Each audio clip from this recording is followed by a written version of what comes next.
Unoyalam kaliang presya uba aroni wilingdo ulaong ba ka VPP kamdon ka jingslur ha kabaya day bat ka Kiar na ka Jingjied ya Lamphang ka Ïing Dorbar Thaw jong kari. Ula keliru ba kumno kila Kiar na kene ka Jingjied ya Lamphang ka Ïing Dorbar Thaw kari pat kene ka Shong ha ka seng VPP ban batai Balei ka Kiar na kene ka Jingjied ya Lamphang ka Ïing Dorbar Thaw kari.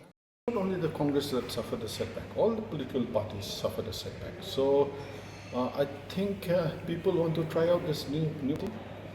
I think that is the reason. If you look all the political parties, not only the Congress. Okay. So I think that is the reason people want to try out something new.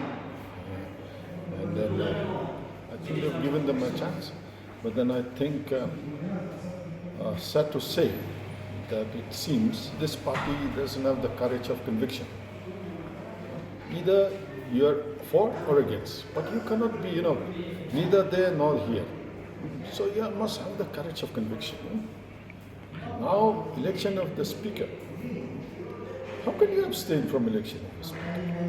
A speaker will, is the authority in the house. So by rejecting a speaker, I think it's up to the VPP to explain why they rejected. I mean, why they abstain? Because it doesn't make any sense. You see, if there was any issue, okay, certain issues, certain policies, certain programs, fine. But an election of a speaker, in fact, why the opposition also set up a candidate is because, the ruling party were not willing to give the, as per convention, the post of deputy speaker should go to the opposition. Had they agreed, there would have been no contest at all. So it's very strange that VPP took this thing.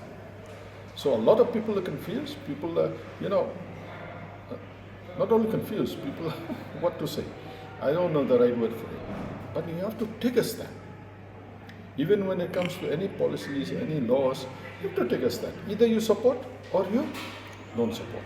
But in this case, very strange. Very, very strange.